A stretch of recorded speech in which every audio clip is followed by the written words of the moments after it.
Welcome, my friend, to Next Level Change Success. I'm Therese Perez, a change strategist and practitioner with over 20 years of experience designing and delivering impactful change programs across various industries.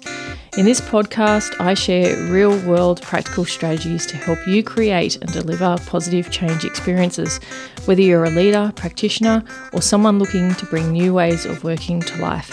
In today's fast-paced world, change is constant. Here we focus on how you can put people at the centre of your change strategy, because people with a sense of purpose are the most important link in driving performance. So if you're ready to create meaningful change and achieve all the success that comes with it, keep listening. Together, let's change the conversation and take it to the next level. Hello. Welcome to another episode of Next Level Change Success. My name is Therese Perez and I'm the founder of myvirtualchangemanager.com. Welcome. Before I begin, I would like to acknowledge that I am recording on Tharawal country and pay my respects to the traditional owners and custodians on the land on which I am recording. So today we're talking about your change approach and whether it is in fact inclusive.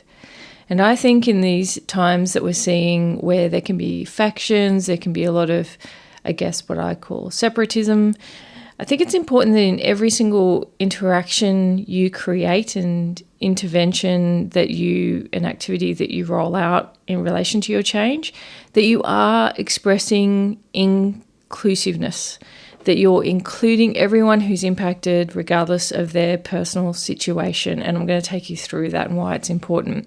It is important and it does matter because it will decrease your change resistance. So it will mean that people won't have an excuse to say, well, I didn't know about the change.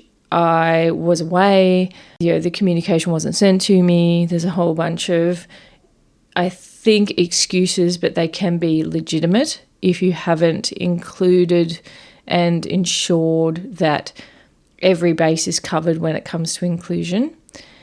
Also, it means that the people can be engaged with the change all the way through. And that's really critical around the creation of momentum around your change, the communication with that, and having everyone really get on board with the change. If you're not thinking from an inclusive perspective as you're rolling out your change, then it's going to have people think, well, this isn't for me, or I don't understand. And it just compromises the ability for your change to have success. In some ways, this has a lot to do with the view of the change sponsors across your organisation. So you are actually affected, and I will definitely acknowledge that some change managers are impacted in this way and inhibited in this way because of the views of the change sponsors.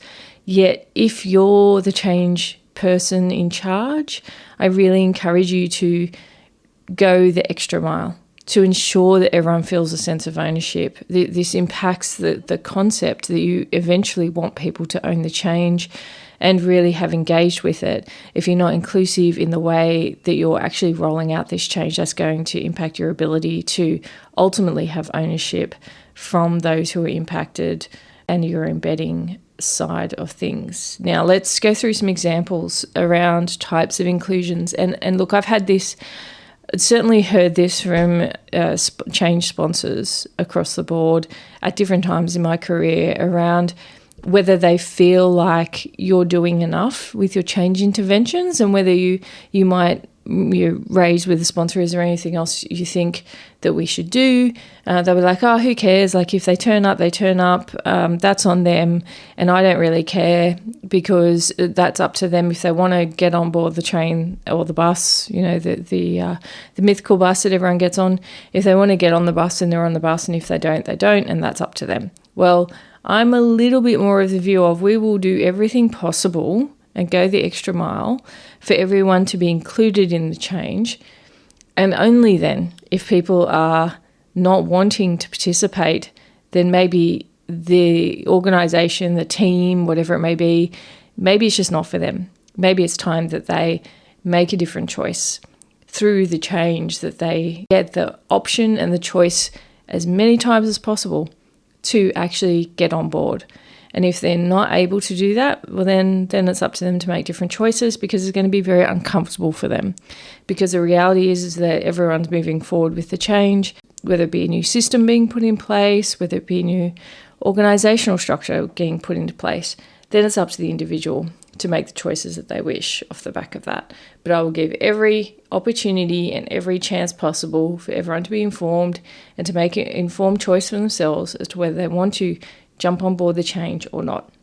So let's talk about the forms of inclusion, and I'm going to start with the one that's, I think, the most controversial to a degree. Is about hybrid ways of working and making sure that the change methods you are using are hybrid related. Now, I've been through this a number of years. For those who've listened to the podcast, if you've listened to the podcast, you know my position on this around, I think diversity requires flexibility in the workplace, especially as a working mum. There is no doubt that flexibility is key. Anyone who continually places stress on their employees because they're not, I think, forward-thinking enough, not advanced enough, not open-minded enough to actually think, well, I want to make everything accessible, I want to be flexible.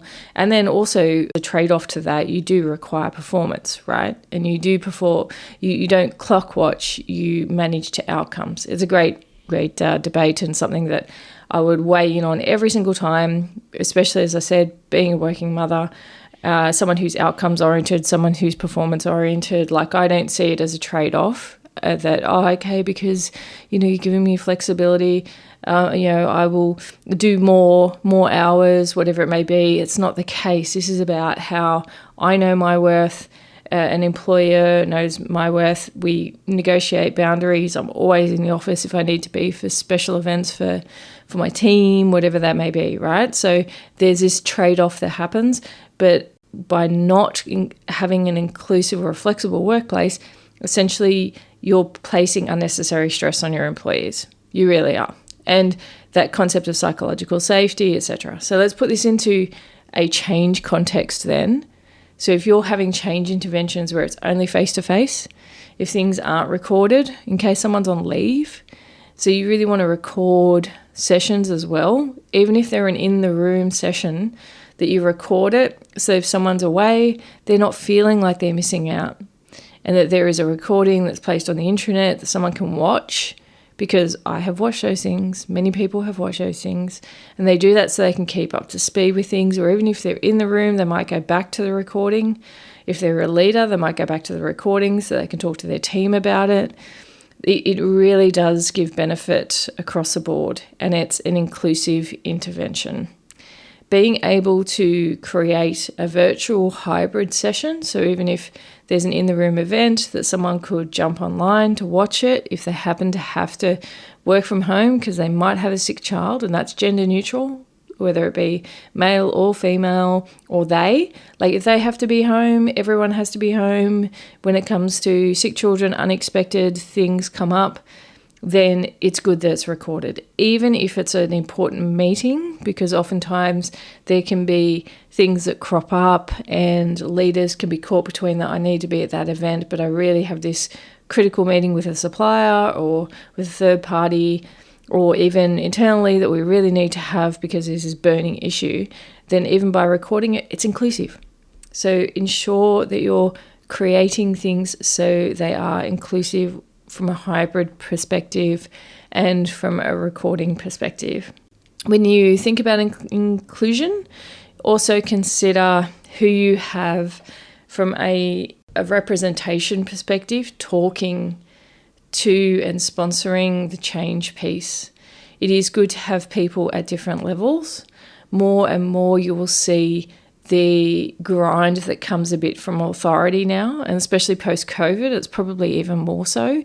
And so that having just an authority-based figure, and I say authority in the old rabbit's ears, authority figure, a CEO, for example, it's actually about getting operational people up there talking, people who people can relate to, maybe even customers, clients talking to the change. The inclusive aspect means that you're including representation. There can be times when, and this will be also applicable for gender, if you've got all female up speaking, for example, as much as you've got all male speaking, then these are the things you need to consider when you think about inclusion around the voice of the change. Very, very important. It can be difficult if you're a change manager or a change specialist and you're trying to advocate for that when people have bias and, no, I don't want that person speaking to this, or that person doesn't get it. I don't think they're a good representation of the change. So sometimes it can be a little bit controversial. However, it is really, really important to consider and to raise as a discussion point around how you can have someone who's definitely representing from that perspective. Then let's have another consideration around the times and timings of whether it be briefings, timings of launches, timings of morning teas, afternoon teas, etc. Times can either be inclusive or exclusive, and that can be because of the cycle of the business and how busy the business is. It could be dependent upon your core hours. And for different worker types, there could be different core hours. I certainly know that's really relevant in some industries. And if you're a change practitioner or a change manager, or even if you're a leader and you're thinking, okay, I'll go and brief this other team, it's important to have that open conversation about what are the time preferences for interventions or for activities and briefings and training to take place, so that you're not needing to impose on another area. Sometimes it's good to leverage it's always good to leverage existing meetings or existing briefings that already might be set up and that you can dovetail into versus set up a separate session. Mainly because time is such a scarce commodity in organisations. So it is good to make sure that you're respecting that.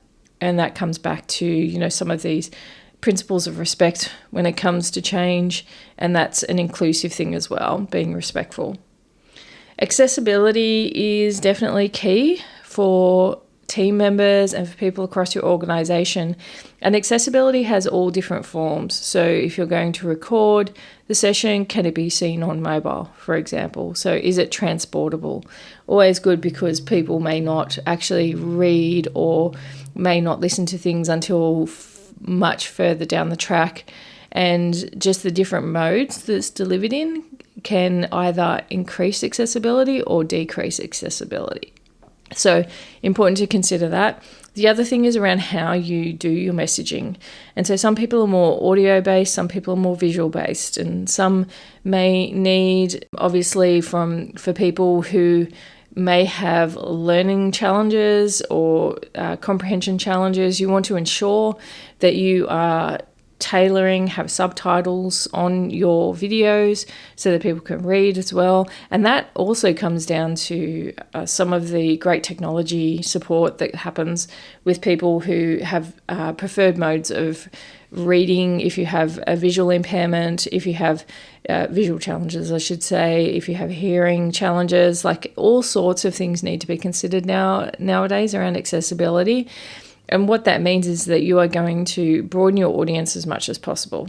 Now, what I will say about visual images, the use of video as well, is consider your messaging around even social media, small sound bites, how that is created, generated, issued for accessibility.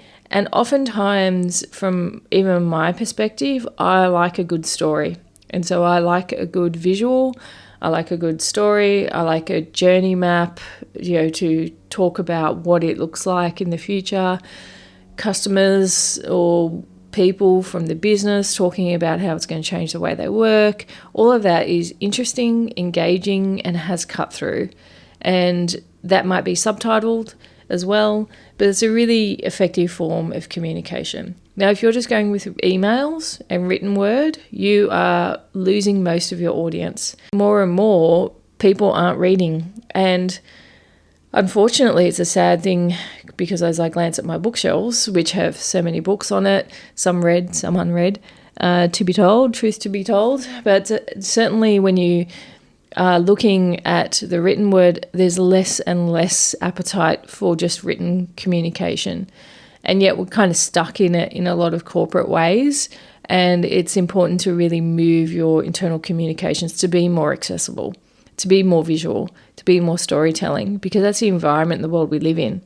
And as much as I am and will always be a fan of the written word and books, majority probably are starting, and certainly future generations are probably not in that space. And so getting cut through, which is a little bit of this accessibility issue, is if it's not accessible, it's not going to be listened to, and it's not going to be effective, and it can't be engaged with. So important that you really get your messaging and your accessibility aspects clear. So just want to make sure that those key areas are looked at. They're just some of the key areas around accessibility. And I think it's really, really important to think about the whole concept of inclusion and ensuring that you do have representation, making sure that you do have the hybrid consideration and the flexibility consideration through whether it's the provision of recordings, whether it's provision of a virtual aspect to what you're launching. Think about the timings that will either improve accessibility or decrease accessibility for those who are impacted, and the messaging being in multiple forms so that people can engage with it and having cut through. The one thing I will guarantee is you won't get it right every time. And every time you go and implement a change, you're going to actually improve upon it within an organization, because you will learn as you go and implement and have the experience and get the feedback, and then ensure that you're improving it the next time and then the next time. And certainly if you've got challenges around existing channels or ways of doing things, then I encourage you to push the boundaries, flex them, talk to your change sponsor, your program sponsor, talk to your leader about that, about doing something a little bit different, and so that you can test something new and see if it's going to be effective. Consider at all times your audience, the diversity of your audience, the ways of working for your audience, the different teams who are impacted, the ways they work. That will help you create better change and communications, interventions and activities, so that you can go and deploy those and then learn off the back of it. I hope this has given you some ideas around if you're currently leading or managing change or implementing change, and certainly come to my virtualchangemanager.com. Check out all the tools and resources that we have. I hope you have a wonderful day, a wonderful week, and I will speak to you again soon. Hi, it's Therese here again. I just wanted to mention that we have the Change Intelligence webinar series happening this year, and you don't want to miss out on any of the topics that we're going to cover. It's a live webinar series talking about change resilience, change frameworks, connected thinking, how you can change your mindset and the mindset of others, behavioural change and what that can offer.